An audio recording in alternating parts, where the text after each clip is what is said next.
क्या यूज होता है? कुछ नहीं, वही यूज करना पड़ेगा, लेकिन अभी निकाल दिया भाई, स्टोरेज चाहिए था तो। ओके हाँ चलो हम ये कंटिन्यू कर रहे थे। तो ClO4 माइनस, यहाँ पे क्लोरीन का कितना होगा? +7। ऑक्सीजन का -2, 2 4 जा 8, मतलब -8 है, और तुम्हें -1 लाना है, तो +7 करोगे तो +7 -8 -1 आ गया। अब दोनों होना चाहिए, दोनों ऑक्सीडेशन एंड रिडक्शन। तो क्लोरीन का पहले +1 है, +1 से अगर ऑक्सीडेशन स्टेट बढ़ रहा है तो उसका ऑक्सीडेशन हो रहा है, और कम हो रहा है तो उसका रिडक्शन हो रहा है। वैसे ही +3 का बढ़ेगा और कम होगा, +5 का बढ़ेगा और कम होगा, +7 का बढ़ेगा और कम होगा, लेकिन बढ़ेगा क्या? +7 है, मतलब 7 इलेक्ट्रॉन दे देगा। तो क्लोरीन अगर 7 इलेक्ट्रॉन दे दे तो वो नियोन बन जाएगा। 17 इलेक्ट्रॉन होते हैं उसके पास, अगर 7 दे दिए तो नियोन बन गया। ओके तो वो हो सकता नहीं है, मतलब +7 में से वो +7 में से कोई भी आगे नहीं जा सकता, मतलब +8 नहीं जा, उसका ऑक्सीडेशन ही रिडक्शन हो सकता है।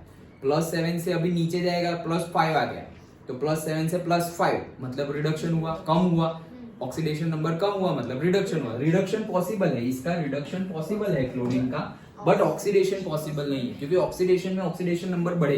अब +7 से +8 थोड़ी होगा भाई, 8 इलेक्ट्रॉन थोड़ी दे देगा वो, कभी भी देगा क्या? कभी नहीं देगा। डन, क्योंकि साथ में ही वो न्यूट्रल हो जा रहा है, मतलब कि जो हमारा नोबल गैस है उसके जैसा इलेक्ट्रॉनिक कन्फिगरेशन गेन करता है। डन, तो इसीलिए इसका पॉसिबल नहीं है। ये रीजन तुम दे दो कि भाई ये जो हमारा ये सबका तो होगा, ये सारे डिस्प्रोपोर्शनेशन रिएक्शन शो करेंगे, लेकिन ये भाई साहब नहीं देंगे, क्योंकि इसका रिडक्शन तो पॉसिबल है, ऑक्सीडेशन पॉसिबल नहीं है। ओके, ये हमें कैसे पता चला? ऑक्सीडेशन नंबर लिखने के बाद। Understood? That's it.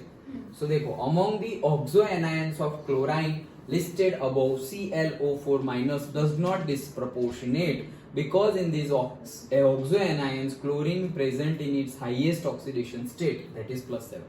+7 he highest है भाई, +8 तो होता नहीं है कभी। So the disproportionation reaction for the other 3 oxo anions दूसरे के लिए पॉसिबल है, तो वो ऐसे भी बोला है कि लिखो। ओके, तो जिसके लिए पॉसिबल है उसके लिए लिख देते हैं। तो यही हमने किया था, ClO-, तो उसमें से Cl- हो गया और ClO3-। डन, समझ में आ रहा है?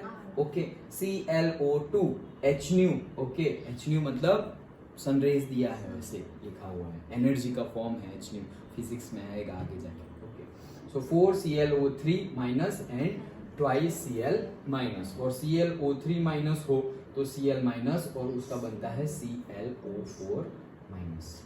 समझ में आया? ओके, एक्चुअल में डिस्प्रोपोर्शनेशन में होता क्या था कि उसका ऑक्सीडेशन रिडक्शन दोनों होता था। अब तुम यहाँ से देख सकते हो, यहाँ पे क्लोरीन +1 में है और यहाँ पे कितने में है? -1, तो क्या हो गया? रिडक्शन। और यहाँ पे +5 में है तो क्या हो गया? ऑक्सीडेशन। तो सब जगह +3 में से +5 ऑक्सीडेशन, +3 में से -1 रिडक्शन, +5 में से -1 रिडक्शन, +5 में से +7 ऑक्सीडेशन। डन। ओके, ऑलरेडी हमने ये रिएक्शन देखी ही थी लास्ट में, कहाँ गई? ये रही क्लोरीन वाली। So chlorine gas plus twice OH- that will give ClO- and Cl- and H2O। तुम्हें एक अलग से Cl- निकालना है सब में से। समझ में आ रहा है कि यहाँ पर 3 ClO- था, तो तुमने 2 Cl- अलग से निकाला, Cl- आयन निकालना है। यहाँ पर भी देखो Cl- आयन, यहाँ पर भी देखो Cl- आयन। समझ में आया? ओके, तो ये रिएक्शंस तुम्हें थियरी में गिवन नहीं है, बट उसका डिस्प्रोपोर्शनेशन हो तो कैसी रिएक्शन हो, that you have to know. Okay, but उसका नहीं होगा, उसका रीजन भी हमने तो दे दिया है कि ये ऑक्सीडेशन नंबर यहाँ लिखे है और उसका नहीं लिखा, लेकिन यहाँ लिखा है ना +7, वो हमें कैसे मिलता है? वो ये ऑक्सीडेशन नंबर के लिए। अंडरस्टूड? तो ये हमारा न्यूमेरिकल। डन। Okay, next.